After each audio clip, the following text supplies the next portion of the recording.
las manos.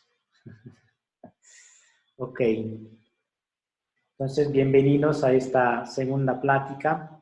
La semana pasada empezamos con la primera conversación sobre la santidad y el tema era sobre la relación entre la santidad y la Pascua, ¿no? Hemos visto cómo los santos nacen del día de Pascua, de la resurrección del Señor, porque es Él que con su resurrección vence la muerte y el pecado, y entonces permite a nosotros, seres humanos, vencer la muerte y el pecado en nuestras vidas, ¿no? En el fondo, la santidad es como si en esta vida resucitáramos a una nueva vida, ¿no? Vivir una vida diferente, nueva, más plena, más verdadera, ya en esta vida, gracias a la resurrección de Cristo y al poder del Espíritu Santo. Esta semana, en esta clase, les voy a leer también una página de los Hechos de los Apóstoles y luego hablar un poquito sobre la vida de San Francisco de Asís. ¿Por qué los Hechos de los Apóstoles? Es el libro de la Escritura que hemos leído también la semana pasada, en la primera plática. Porque en los Hechos de los Apóstoles vemos cómo la santidad es realmente algo que nace de la cercanía para con la persona de Cristo. La santidad es una familiaridad con Cristo. ¿Y quiénes más de los apóstoles tenían esta familiaridad con Cristo? ¿No? Los apóstoles, siendo las personas que lo han visto más de cerca, pertenecían a su misma cultura, a su misma tierra, que convivieron con él día y noche durante 3 años, que participaron en su pasión, muerte y resurrección. Entonces fueron realmente los que se empaparon de él, ¿no? Y por eso son las personas que más que cualquier otras personas pudieron hacerse santos, porque desarrollaron esa familiaridad profunda con Cristo, ¿no? Entonces es hermoso leer los Hechos de los Apóstoles, porque realmente es como si fuera la Magna Carta, el manual perfecto de la santidad, ¿no? Porque en los Hechos asistimos a ese brote, ¿no?, de la santidad a raíz del hecho de que eran las personas más cercanas a Cristo. Digamos que entonces la santidad significa parecerse a Él, parecerse a Cristo. Pensemos ahora en nosotros. Nosotros vivimos en otro mundo, muy lejanos, alejados de la Palestina del primer siglo. Tenemos otra cultura, otra forma de pensar. ¿Cómo podemos nosotros parecernos a Cristo? ¿Cómo podemos nosotros hacernos santos? Entonces, ¿no? Eso es un poco la provocación que quiero poner al comienzo de esta charla, ¿no? ¿Qué tengo que hacer yo para volverme santo, ¿no?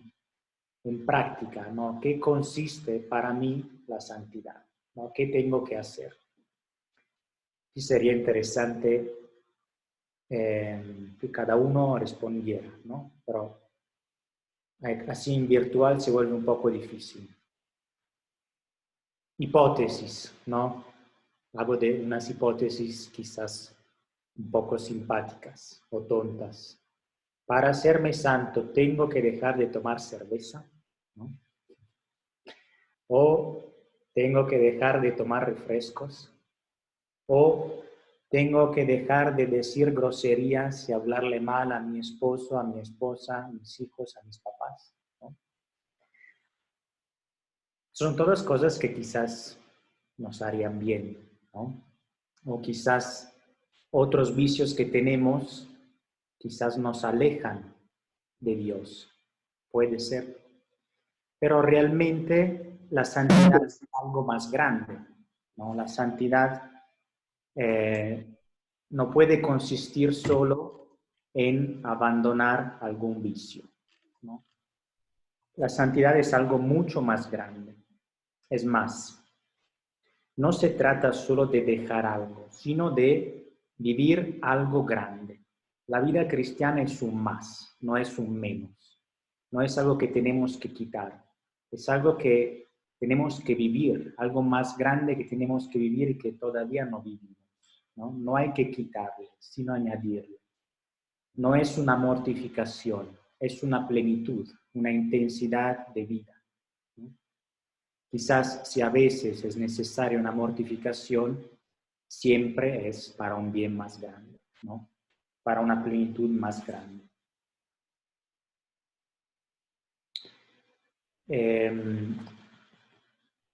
Entonces, la verdadera pregunta es, donde quiero ir ahora, ¿qué hace normalmente un santo, ¿no? ¿Cuáles son las actividades de un santo? ¿Cuáles son las acciones que todos los santos han hecho a lo largo de la vida? También aquí hay varias, ¿no? Por ejemplo, podríamos decir amar. Claro, todos los santos son personas que han amado en su vida, porque amar es el mandamiento de Jesús, ¿no? Amar a Dios y amar al prójimo.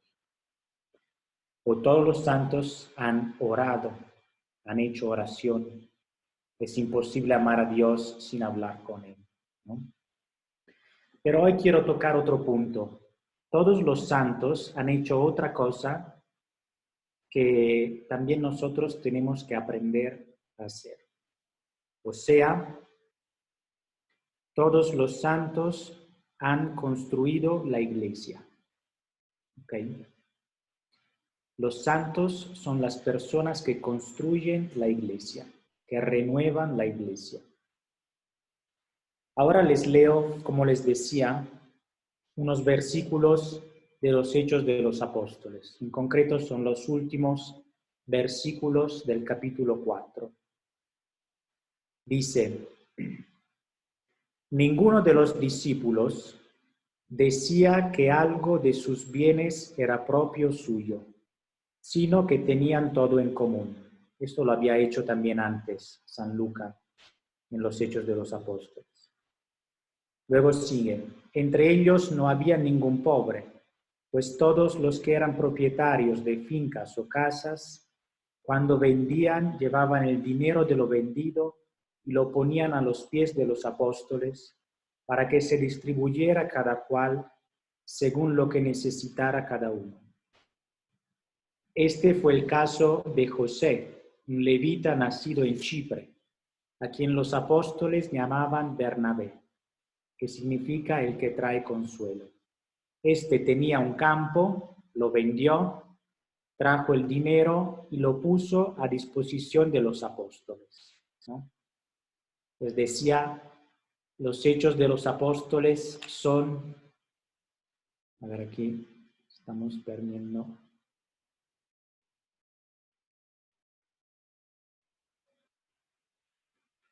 Los hechos de los apóstoles describen la santidad de los primeros cristianos. Esta es una descripción de la santidad de los primeros cristianos. Pero en este ímpetu, ¿no?, de vender para compartir, no quiero subrayar ante todo la generosidad, sino ese deseo, ¿no?, de construir algo en común. ¿Por qué vendían las cosas para dársela a la comunidad? Porque querían construir esa comunidad, querían edificar, ¿no?, la compañía. Como un padre de familia que va al trabajo y vuelve a la casa para construir la familia, ¿no? Dándole de comer, dándole abrigo, dándole la posibilidad a los hijos de estudiar, etc. Los primeros discípulos tenían ese deseo, ¿no?, de tomar lo que era suyo para construir la compañía de los apóstoles, la compañía que luego llamamos iglesia. Entonces el santo es el hombre que construye la iglesia, es el hombre que pone de lo suyo para edificar, para cimentar, para hacer crecer la iglesia. Vamos ahora a hablar de San Francisco de Asís. Les decía la vez pasada que es bello hablar de la santidad, pero más interesante ver la vida de los santos en el concreto, ¿no? Porque nos enseña muchísimo. Las vidas de los santos son la demostración de que cualquiera de nosotros puede llegar a vivir esto, que la vida de cualquiera de nosotros puede ser algo grande y maravilloso si aceptamos este desafío de vivir la santidad. Para enamorarnos de nuestro camino cristiano, tenemos que conocer a los santos, tenerlos como amigos. Escogí a San Francisco de Asís por cierto patriotismo, ante todo, porque es el santo patrono de Italia. Luego porque, por lo mismo, todos italianos crecemos con la vida de San Francisco en la sangre, ¿no? Pero también por algo más objetivo, ¿no? No solo por esas razones personales. San Francisco fue el santo que inició el movimiento de reforma dentro de la iglesia más importante de la Edad Media, ¿no? El franciscanismo ha realmente dado nueva vida a la iglesia. Y no solo a la iglesia en Italia y en Europa, porque luego, como saben mejor que yo, fueron los mismos franciscanos que llevaron el evangelio a todo el mundo, ¿no? Incluso aquí en México. Bueno, decían los primeros biógrafos, los que escribían de San Francisco al comienzo, que Francisco ha sido el hombre más parecido a Cristo que ha venido al mundo, ¿no? Los que lo conocieron decían, este es el hombre que más se pareció a Cristo en su vida. Así los poetas escribían pequeñas laudes y alabanzas sobre Francisco que continuamente lo ponían en relación con Cristo, como si fuera realmente un nuevo Cristo, un nuevo Jesús. Por ejemplo, una de estas alabanzas a San Francisco decía, oh Francisco, por Dios amado, en ti Cristo se ha mostrado. Otra dice, San Francisco, luz de las gentes, la figura eres de Cristo Redentor, ¿no? Decía al comienzo, el santo es aquel que se parece a Cristo. San Francisco lo veían sus contemporáneos como una aparición de Cristo, ¿no? Que es algo exagerado realmente, ¿no? Pero para decir que buscaban la forma de describir la grandeza de esta persona, la santidad de esta persona, y el ejemplo más adecuado que encontraban era el mismo Señor. Ahora bien, este santo, por su fama y por el carisma que tuvo, hubiera podido crear un movimiento paralelo a la iglesia de su tiempo, desinteresándose de la relación con la jerarquía y con la tradición católica, pero en realidad, dicen, nunca dio el menor pretexto para que pudiera rechazar o poner en dificultad a la iglesia. Es más, la iglesia fue plenamente sostenida por Francisco, tal y como se representó en el famoso sueño del Papa Inocencio pintado por Giotto. Luego vemos esta historia del sueño del Papa Inocencio. Es decir, hay otras personas a lo largo de la historia que tuvieron un carisma religioso enorme, pero que finalmente lo usaron para hacer su propio movimiento, ¿no? Paralelo a la iglesia. Es decir, un cisma, una reforma en oposición a la iglesia, una nueva iglesia. San Francisco no fue así, ¿no? San Francisco, como veremos hoy, fue realmente un renovador de la iglesia. Él se llamaba en realidad Giovanni Bernardone. Nació en el 1182, 1182 en Asís. Es un pequeño pueblo a 200 kilómetros al norte de Roma, en el centro de Italia. Era hijo de un comerciante de telas italiano, Pietro Bernardone, y de una mujer francesa, ¿no? Se llamaba así.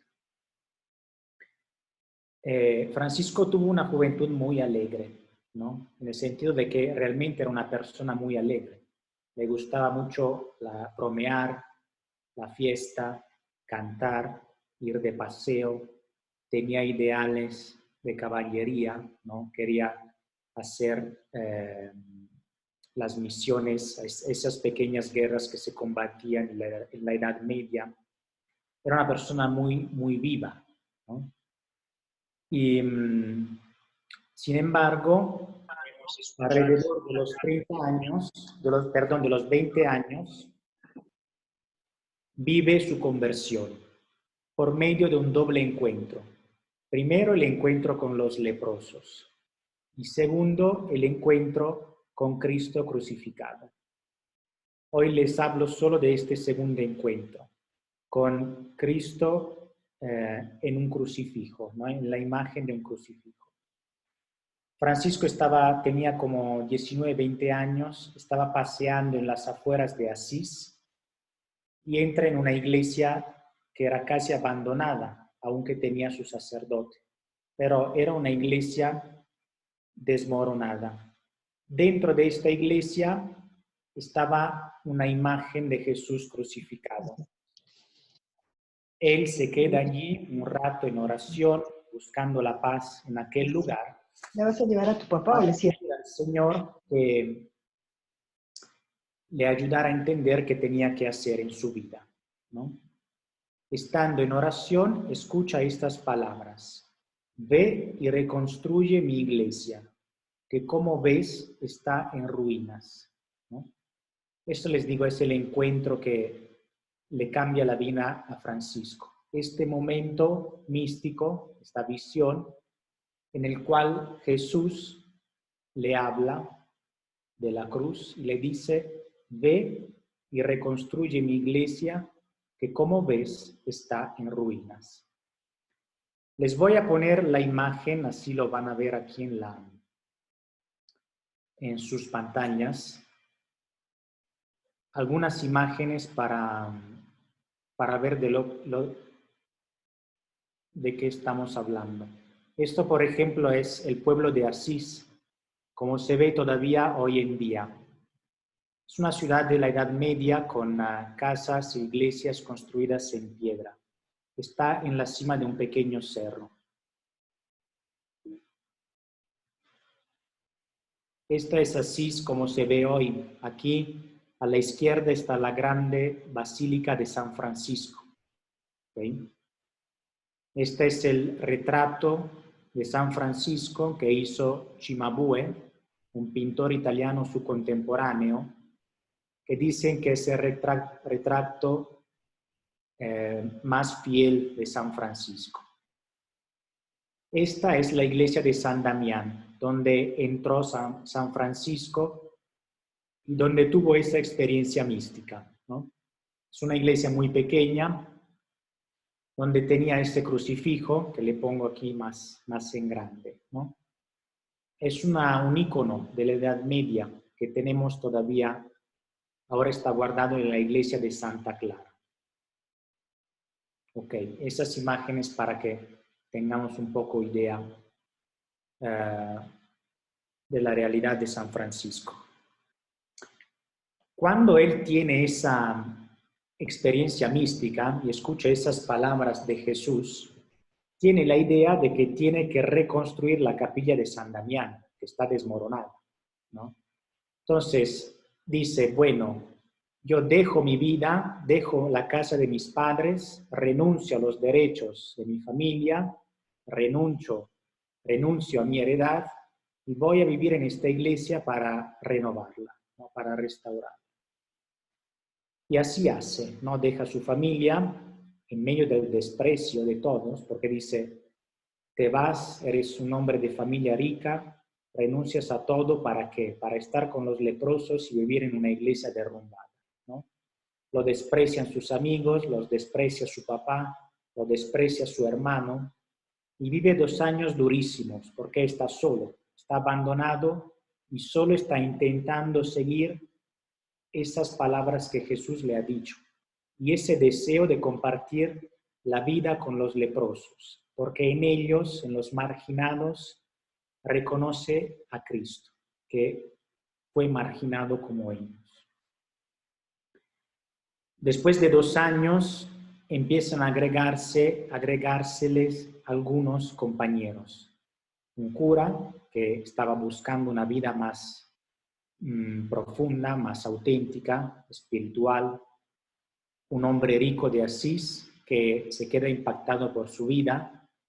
El mismo sacerdote de San Damián le pide poder entrar en su pequeña compañía de 3 o 4.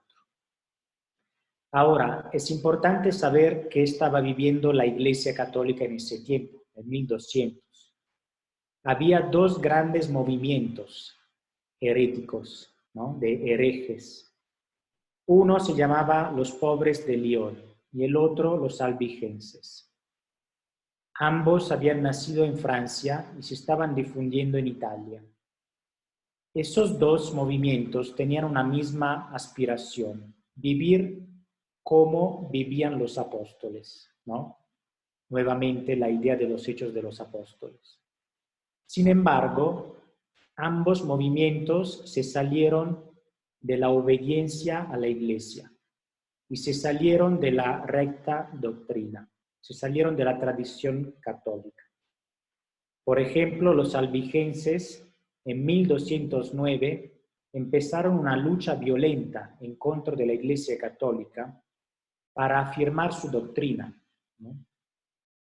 Ellos estaban escandalizados por algunos sacerdotes y monjes que vivían de una forma que no era pobre, que no era humilde, que no era conforme al Evangelio. Pero a partir de ese escándalo querían hacer una revolución violenta y oponiéndose a la misma Iglesia. Dentro de su doctrina, además, había ideas bastante peligrosas. Por ejemplo, los albigenses negaban la presencia de Cristo en la Eucaristía y rechazaban el poder sacramental de los sacerdotes, ¿no? Se salieron de la obediencia a la jerarquía, que criticaban como corrupta e indigna.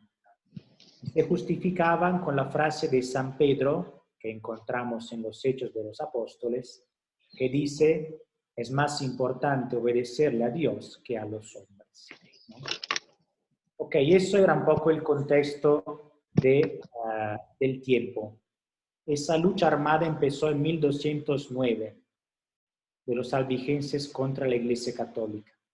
Justamente en 1209 es cuando San Francisco tiene los primeros discípulos, los primeros hermanos en realidad. Ok, voy a hacer un paralelo, ¿no? Estos eran los movimientos hereticales. Vamos a ver lo que pensaba Francisco. Les leo un pequeño párrafo del Testamento de San Francisco. Es un texto breve que pueden encontrar en internet. Se llama el Testamento de San Francisco. Lo escribe antes de morir. No es un testamento de que deje bienes a alguien porque nunca tuvo nada. Nunca tuvo bienes para dejar a alguien. Es un testamento espiritual. Dice ese testamento: el Señor me dio una tal fe en las iglesias que así sencillamente oraba y decía: te adoramos, Señor Jesucristo, en todas tus iglesias que hay en el mundo entero, y te bendecimos porque por tu santa cruz redimiste al mundo. Después el Señor me dio y me da tanta fe en los sacerdotes que viven según la forma de la Santa Iglesia Romana, por el orden de los mismos, que si me persiguieran, quiero recurrir a ellos. Dice: si me encontrara en apuros, pediré ayuda a los sacerdotes.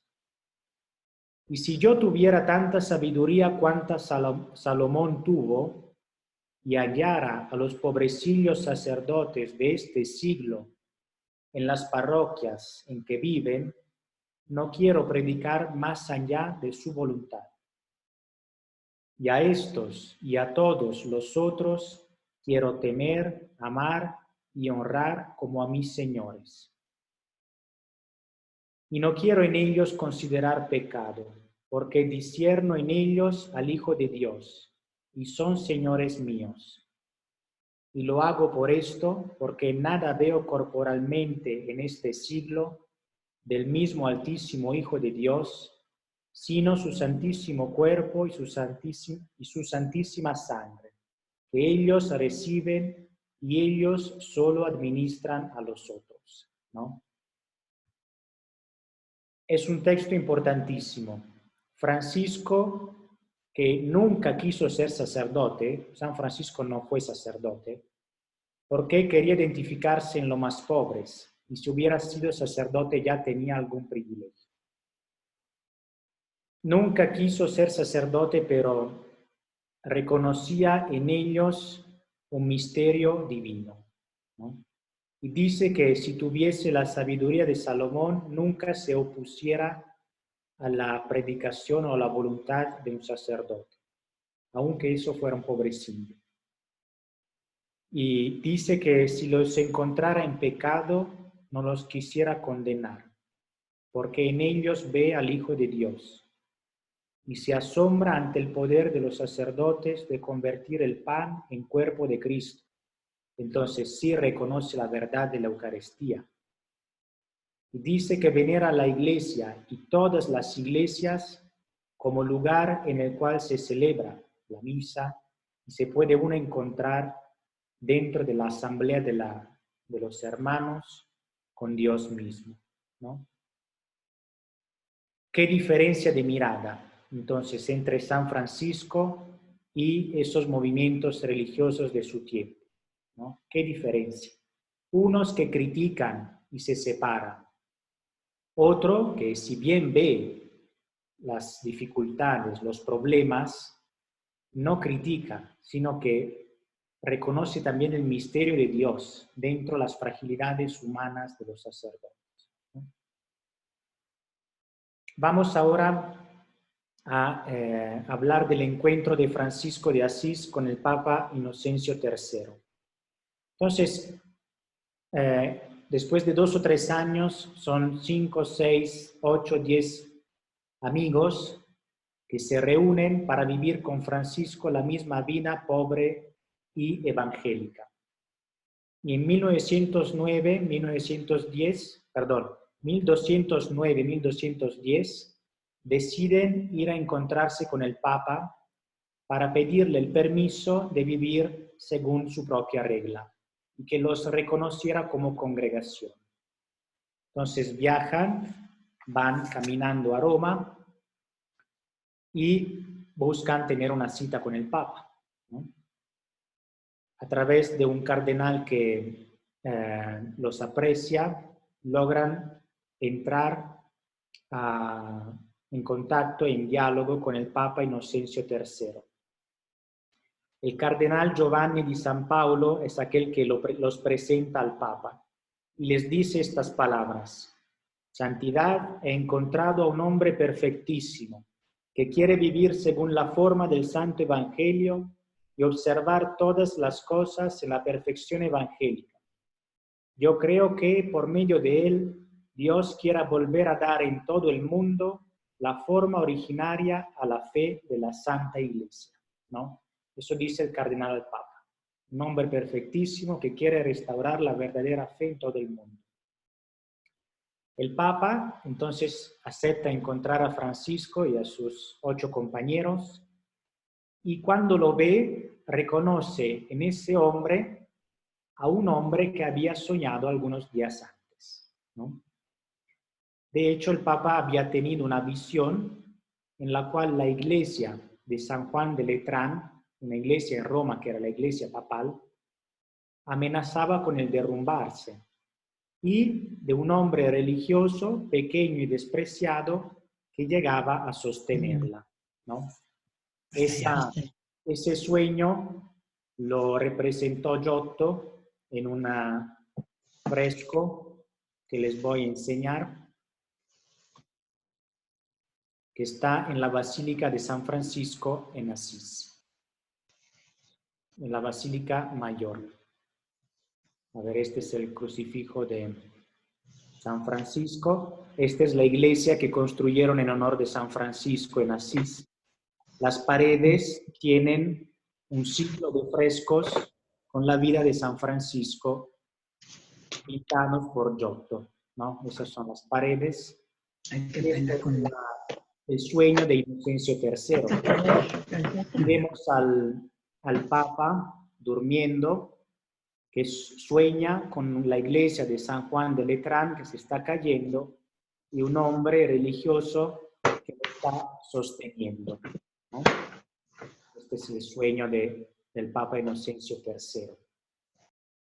Cuando San Francisco se presenta al Papa, el Papa dice, este es el hombre con el cual yo soñé hace unos días. Entonces, el Papa en ese momento habla con él, lo escucha, lo reconoce, no reconoce esa visión, y en aquel momento se levanta, abraza a Francisco y dice, voy a probar tu regla, tu forma de vivir, y te doy la autorización para predicar en toda Italia, en toda Europa, ¿no? A partir de este encuentro con el Papa Inocencio III, que es un encuentro histórico, ¿no? La orden franciscana fue reconocida por la Santa Sede y fue libre, tuvo la autorización de evangelizar y expandirse por toda Europa. En pocos años su crecimiento fue enorme y los frutos de su obra inmensos. Hoy, a 800 años que pasaron desde la fundación de la Orden Franciscana, sigue siendo la congregación más relevante dentro de la Iglesia Católica, ¿no?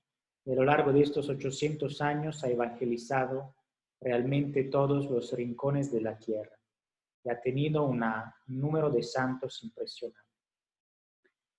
Ahora entonces podemos entender el sentido de esas palabras que Jesús le dijo a San Francisco, ¿no? Desde esa imagen del crucifijo, ¿no? Esas palabras que le dijo, ve y reconstruye mi iglesia, que como ves está en ruinas. Quería decir que la misión del santo era predicar la conversión y la penitencia y ayudar a miles de personas a reencontrar la fe en el Hijo de Dios. Así San Francisco renovó la iglesia. Así este santo fue un constructor de la iglesia. Entonces termino aquí recuperando lo que decía al comienzo, ¿no? El verdadero santo es un hombre que siempre construye la iglesia, ¿no? Construye el cuerpo de Cristo, la compañía de los bautizados. Y así también, como San Francisco, cada uno de nosotros está llamado en su vida, ¿no? A construir la iglesia, ¿no? Cada uno en su lugar, cada uno según su forma de vida, pero tiene esa tarea de edificar la comunidad por medio del testimonio y del anuncio evangélico. Ok. Aquí termino la presentación de San Francisco. Luego la semana que entra vuelvo a hablarles un poquito de él, otro aspecto de su vida, para que podamos entender más qué es la santidad, pero para hoy ya, ¿no? Entonces, si tienen preguntas o intervenciones, ese es el momento bueno. Pueden levantar la mano o pedir la palabra por medio del chat.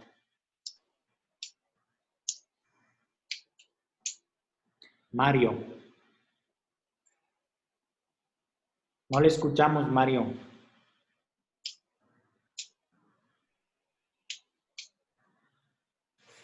A ver.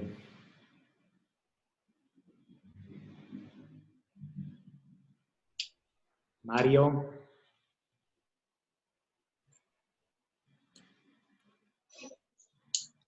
Bueno.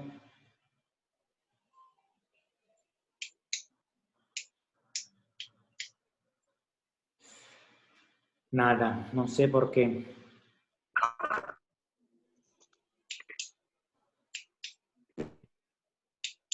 Mario tendrá que escribir si quiere la pregunta o... ¿Alguien más quiere hacer una pregunta o una intervención? Yo, David. Sí, y luego Lulu. Ok. Hola, buenas tardes. Hola, Tere.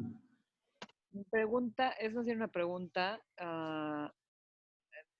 sobre San Francisco de Asís, que él, bueno, no sé si escuché todo, pero ¿a los cuántos años? O sea, no sé si él desde chiquito pues empezó a tener este acercamiento con Dios y la vida religiosa, o antes de eso fue alguien que no estaba en la iglesia. ¿Y cuándo fue la primera vez que él sintió o escuchó que Dios le hablaba o que él tenía que hacer algo grande para la iglesia? Ok. Sí, en realidad él no era una persona alejada de la iglesia, ¿no? Aunque si ven las películas de la vida de San Francisco, lo pintan como si iba todas las noches a divertirse, ¿no? Pero es porque, de hecho, las biografías un poco dicen esto, ¿no? Que era uno muy dado al libertinaje. Pero en realidad era una persona de fe, que vivía como vivían todos los jóvenes que tenían cierto dinero de su tiempo, ¿no? Entonces, sí, le gustaba cenar bien, comer bien, le gustaba la fiesta, le gustaba el ideal cortés, ¿no?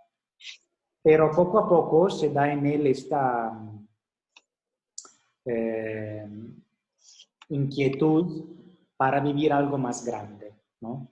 Por ejemplo, una noche le dicen sus compañeros durante una cena, tenía 19 años, le dicen, ¿y ahora cuándo es que vas a tener una novia? ¿No?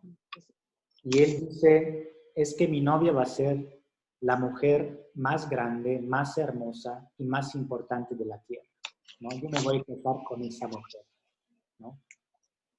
Y lo dice y todos se ríen, ¿no? Porque dicen, bueno, está bien, todos queremos esto, ¿no?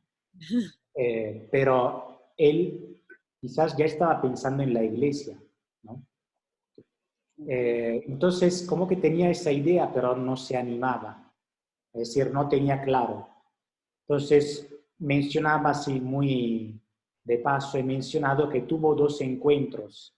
Uno con el Jesús crucificado, en el cual escuchó estas palabras, y el otro con un leproso, con los leprosos, ¿no?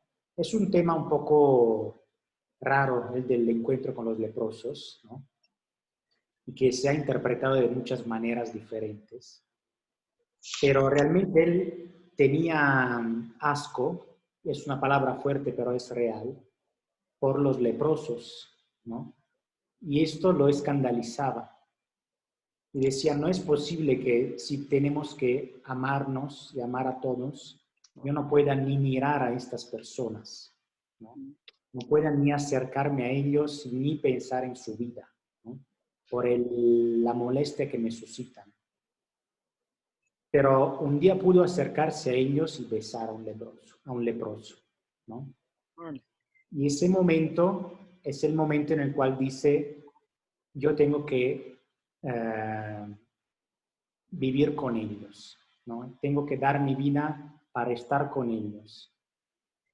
Él era rico, ¿no? Entonces quería decir, yo renuncio a todo lo que tengo para estar con ellos, para que ellos sepan que yo los amo, ¿no? Y que Dios los ama.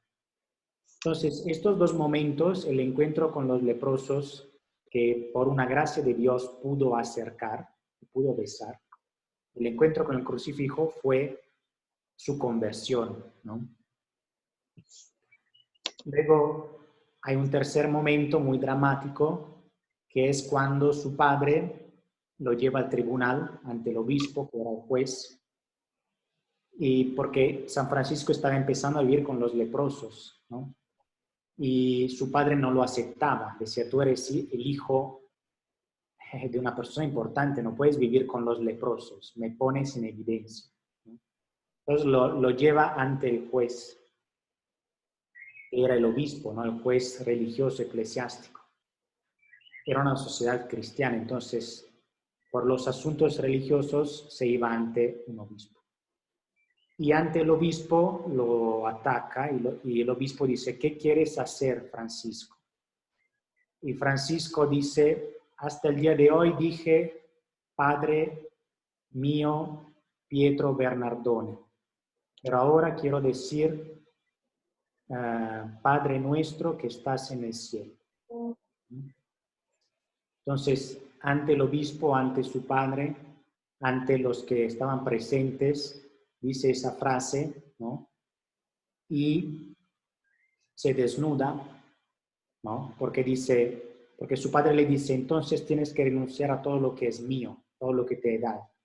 Y él se desnuda y se va. Y dice, bueno, te dejo aquí todo, no quiero ya nada. Vale. Y entonces empieza a vivir en esta iglesia, ¿no? Y empieza a vivir de limosna, ¿no? A humillarse también, porque vive en medio de los que, con los cuales antes iba de fiesta, pero ahora vive como un leproso. Y todos lo dicen, tú te has vuelto loco, ¿no? Todos lo desprecian realmente, porque iba contra la lógica del mundo, ¿no? Ok. Gracias. Gracias a ti, Tere. Lulu. Hola, buenas tardes a todos. Buenas tardes. Eh, bueno, que contestando las hipótesis que planteaste, ¿no? O sea, esto de, yo puedo ser santa si dejo de comer chocolates. Bueno, digo, yo creo que es como un principio, ¿no? O sea, como el inicio de un camino. Pero a veces cuando, bueno, en otras ocasiones, la vez pasada que hablábamos de la santidad y que hablábamos de que la santidad está al alcance de todos, tendría que ser algo que estuviera al alcance de cada uno de los cristianos. Me siento como alentada.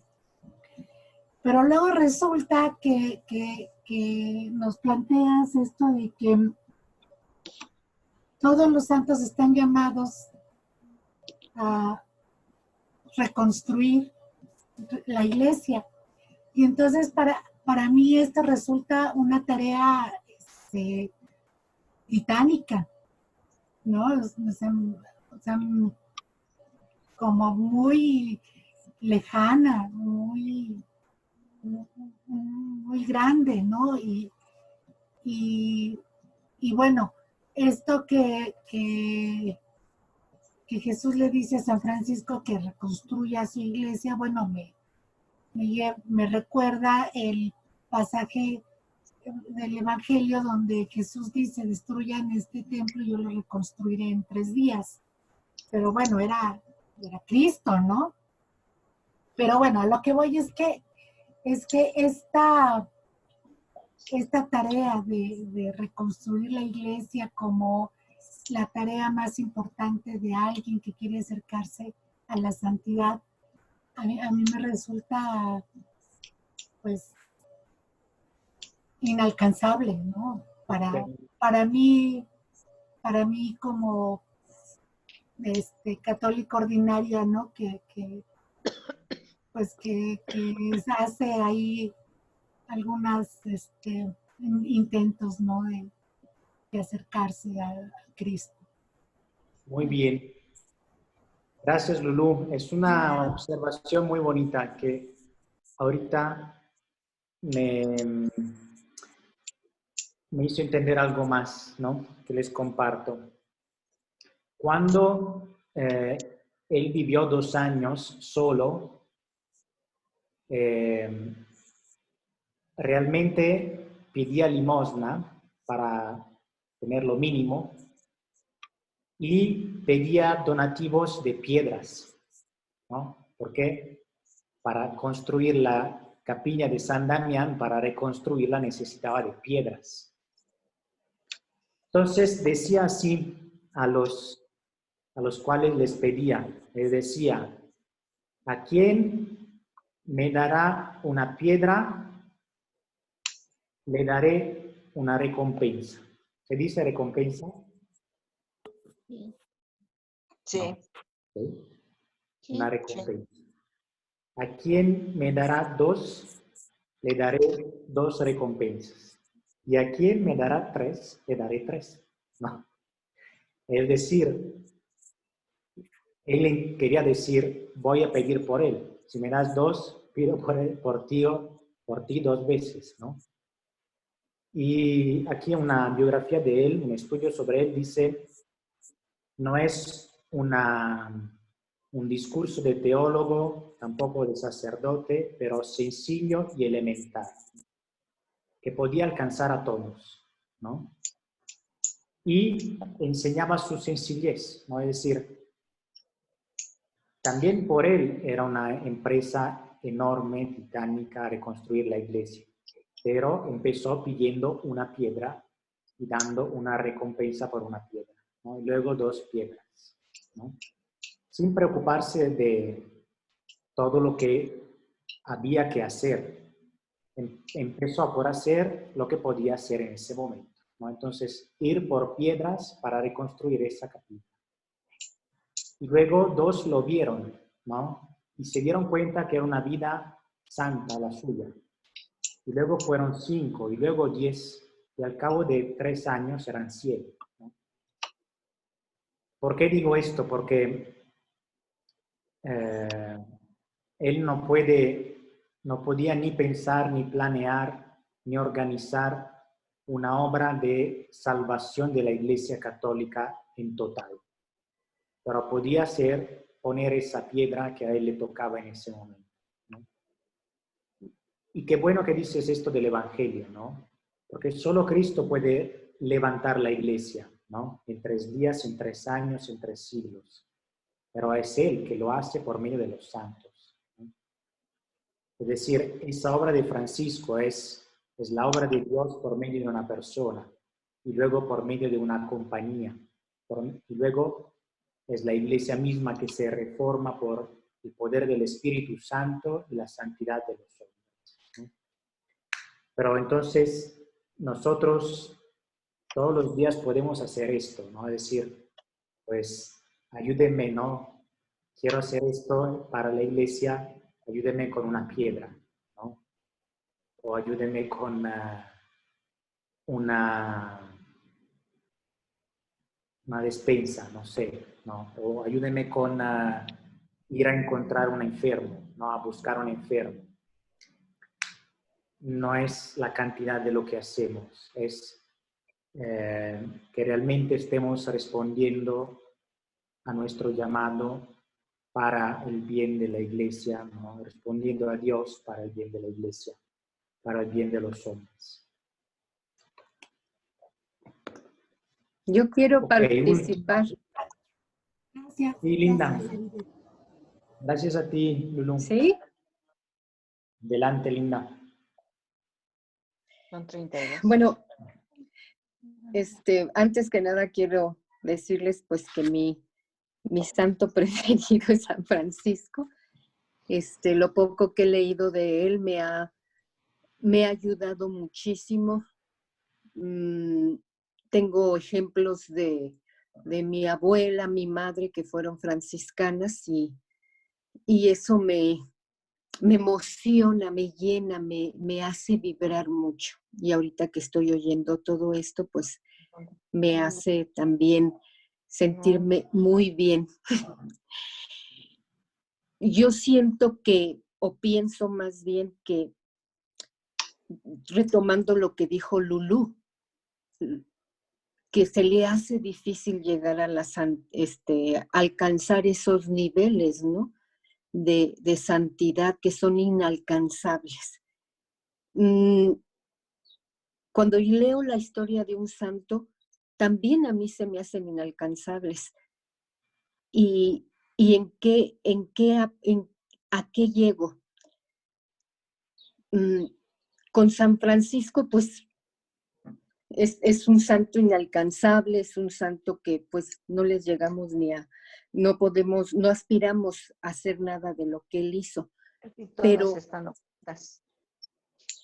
Pero siento que podemos aprender y que podemos reconocer mucho de la vida en la vida de San Francisco.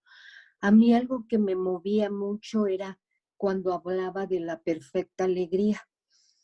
Y no lograba entenderlo y no lo lograba comprender. Esto se los quiero compartir, porque decía, pues, ¿qué le pasa? No es posible. Por los que para que las personas que no saben en qué consiste la perfecta alegría, lo resumo a grandes rasgos, si tú lo quieres ampliar, David, es que iba con un discípulo y le decía, ¿en dónde está la perfecta alegría? Y él contestaba, cuando te humillen, te azoten, te den de comer pan duro, te avienten la limosna, ahí está la perfecta alegría. Pero un día que yo experimenté durante mi matrimonio hasta cierto punto ese tipo de desdenes, de desprecios, entendí que es una manera de decir que Dios nos dice, no vivas de los demás, vive en mí está la alegría. Lo demás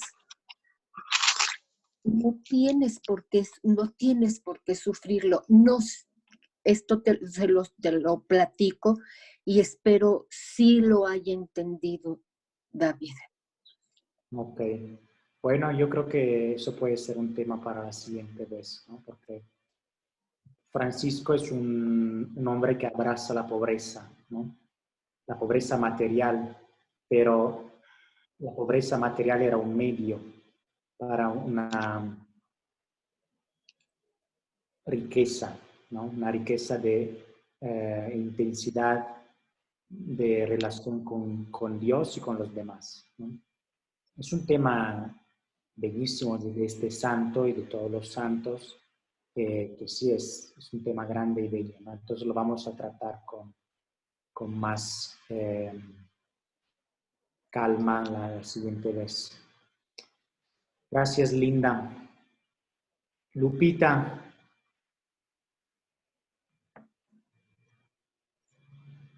Lupita, has levantado la mano. Luego terminamos. Tienes que quitar el mudo porque no te escuchamos.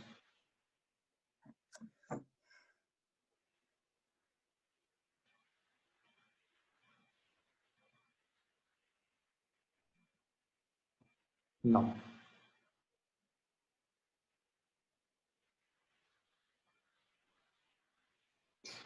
Bueno, ahora sí. ¿Ya me escuchas? Sí. ¿Me escuchas? Ok. Sí. Te quería preguntar, ¿San Francisco de Asís es quien tiene estigmas? Sí, bravo. Ok.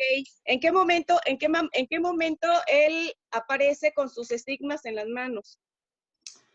Al final de su vida. O sea, después de toda su obra, de todo lo que hizo, es cuando le aparecen sus estigmas. Sí. De hecho, aquí se ven en el retrato de Cimabue. Ajá. Sí. Sí. Sí. Él finalmente tuvo una vida difícil, ¿no? Tormentada. Y Sí. Porque, bueno, porque también ese es un rasgo de la santidad, ¿no? Porque, bueno, ahorita no logro explicarlo, pero es dramática porque cuanto más te acercas a Dios y más sientes que estás lejos, ¿no? Y ves crecer la obra y ves que es la obra de Dios, entonces quieres que crezca por mano de Dios y quieres echarte para atrás, pero Dios te pide estar allí, ¿no? Es decir, tenía como toda una serie de contrastes, ¿no? Entre lo que tenía que vivir y quería vivir, ¿no? Que son propios de una santidad de otro nivel, es decir, como decía Linda, ¿no? Es decir, de una altura, de una profundidad, de un drama enorme. Entonces, él tuvo momentos de retiros, de aislamiento, donde pasaba en oración días y días, literalmente, ¿no? Es decir, también con esfuerzos sobrehumanos que están afuera de lo ordinario. Y durante uno de estos retiros es cuando tiene esa visión de Cristo, ¿no? Y recibe los estigmas, ¿no? Pero es otro tema complicado, entonces... Sí, claro, y además, como dices, fue ya casi al final de su vida. Ajá, así es. No vivió mucho, vivió 44 años, ¿eh? Ajá. Pero hizo muchas cosas en sus 44 años. Por ejemplo, Claro. fue el único que logró ir a Tierra Santa. Es decir, los cristianos iban a hacer las cruzadas para reconquistar los territorios de Jerusalén, para venerar los lugares de Cristo que los musulmanes les habían quitado. Los cristianos querían recuperarlos. Por eso hicieron las cruzadas, ¿no? Para recuperar el lugar del Calvario, etcétera, que les había sido quitado por los musulmanes en las guerras anteriores. Francisco logra ir en misión de paz, lo que diríamos hoy misión de paz, hablar con el sultán, ¿no? El jefe de los musulmanes, y obtener, ¿no? Que pudieran los franciscanos quedarse allí en esos territorios, ¿no? Va él de persona, no sé tampoco en qué idioma se hablaran, porque, pero logra lo que nadie había logrado en otros medios, ¿no? Es una de las cosas que hizo, que es fruto de la santidad. Y hasta hoy en día, dentro de Israel, hay propiedades que son de los franciscanos y que ellos custodian para la cristiandad y que ha ganado San Francisco para toda la iglesia, para los siglos, que luego no nos quitaron nunca jamás. Por eso podemos ir al Santo Sepulcro, ¿no? Porque San Francisco ha abierto la posibilidad de que fuéramos allá. Pero es la grandeza de ese santo, ¿no? Que también había esa fuerza de atractivo sobre los demás que era único, ¿no? Pero todo esto dentro de un drama grande, ¿no? Okay. Gracias. Gracias a ti. Vamos a rezar el rosario, que ya son las 7:05, y vamos a pedir por cada uno de nosotros, por nuestras familias, por nuestra salud, por nuestra fe y por nuestro camino a la santidad, ¿no? Y luego en 8 días seguimos también con la catequesis. Gracias a todos. Gracias, Padre. Gracias, Bye. Padre. Gracias. Gracias. Hasta luego a todas. Hasta luego. Ángeles, luego Marco. Adiós. Ay, sí. Bye. Gracias.